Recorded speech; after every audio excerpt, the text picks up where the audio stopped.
مفتی محمد زاہد صاحب کو دعوت دے رہا ہوں کہ وہ یہ تشریف لائے اور 5 منٹ میں اپنے تاثرات کا اظہار فرمائیں۔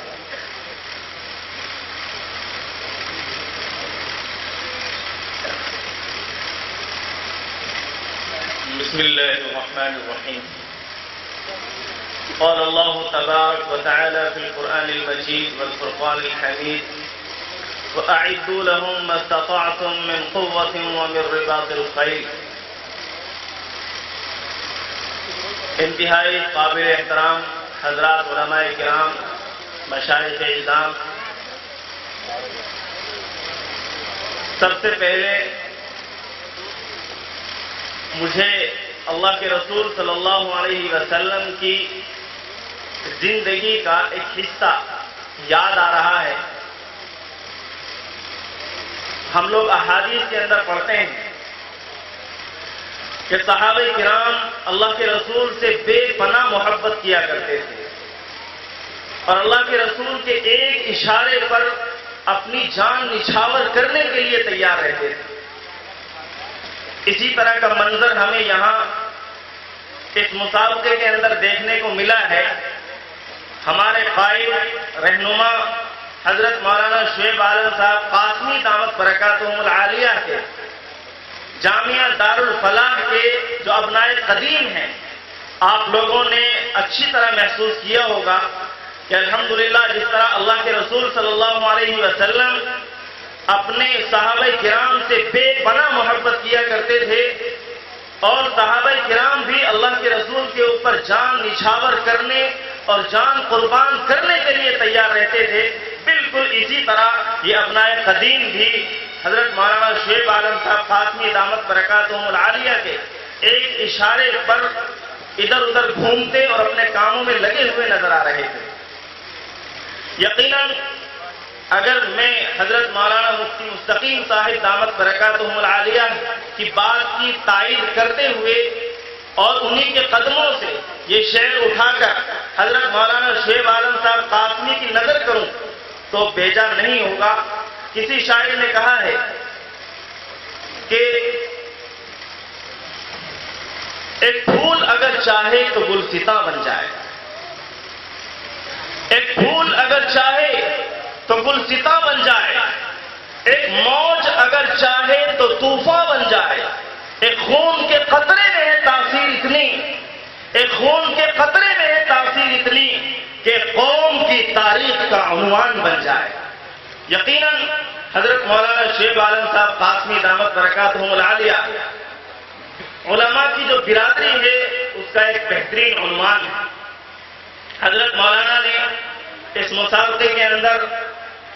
کلام پاک کا مسابقہ بھی کرایا ہے اور تقریر کا مسابقہ بھی کرایا ہے۔ یقیناً ایک حافظ قرآن جو کلام پاک کا شروع سے لے کر کے آخر تک حفظ مکمل کرتا ہے، انسان دنیا میں رہ کر کے بہت سارے اعمال کرتا ہے اور اس کی نیت یہ رہتی ہے کہ ہمیں اللہ کا قرب نصیب ہو جائے، اللہ تبارک و تعالی ہمیں جنت عطا فرما دے۔ اللہ تبارک و تعالی کے سامنے وہ سجدہ ریز ہوتا ہے اور نہ جانے کتنے اعمال صالحہ کرتا ہے، لیکن اللہ تبارک و تعالی اپنے 99 صفاتی ناموں میں سے ایک نام بھی اس کو عطا نہیں فرماتے ہیں۔ لیکن جو طالب علم، جو بچہ شروع سے لے کر کے آخر تک کلام پاک کا حفظ مکمل کر لیتا ہے تو اللہ تبارک و تعالی اپنے 99 صفاتی ناموں میں سے ایک نام اس کو عطا فرماتے ہیں اور اب اس کو حافظ قرآن کہا جاتا ہے۔ میرے بھائیوں، یہ اس لیے ہے جیسا کہ وضاحت آپ حضرات کے سامنے آئی تاکہ اچھے کلام پاک کے پڑھنے والے قاری معاشرے کے اندر پیدا ہو جائیں۔ جہاں ایک طرف اچھے کلام پاک کے پڑھنے والے قاریوں کی ضرورت ہے،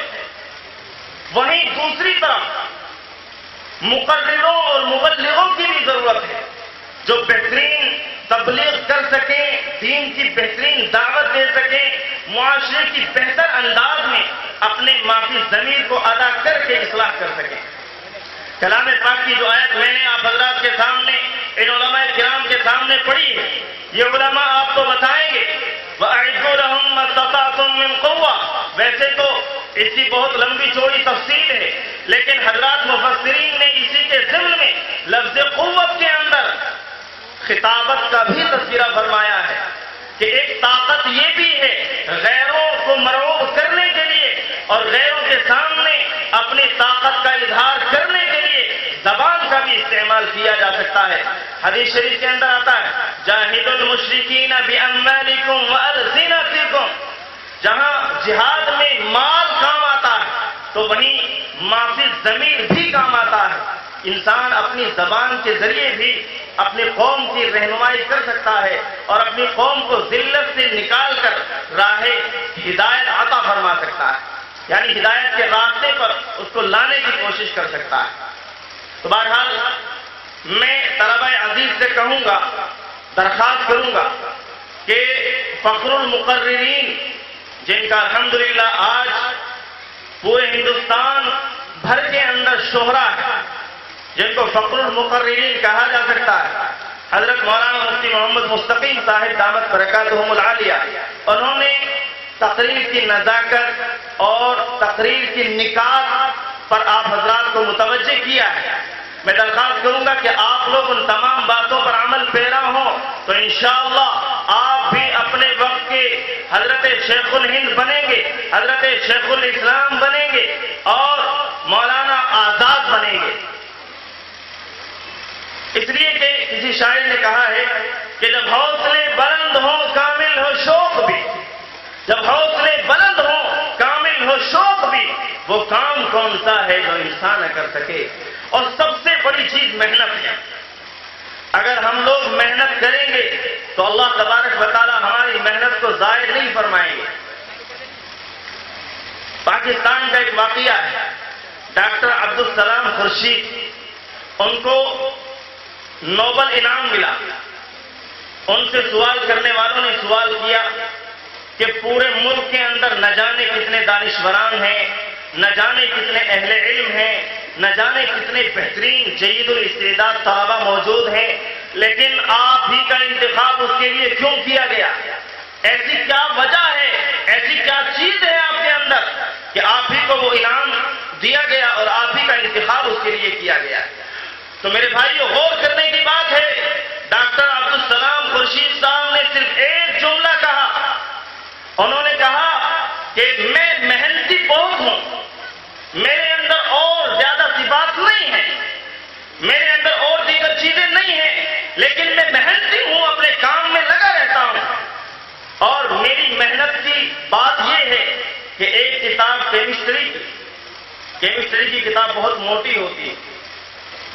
کہ اس کو میں نے تقریباً 53 مرتبہ پڑھا ہے شروع سے آخر تک، جس کو 1-2 مرتبہ بھی بہت سے لوگ نہیں پڑھ پاتے ہیں، اس کو ڈاکٹر عبدالسلام صاحب نے تقریباً 53 مرتبہ از ابتدا تا آخر اس کو پڑھا ہے۔ تو پتہ چلا کہ محنت اور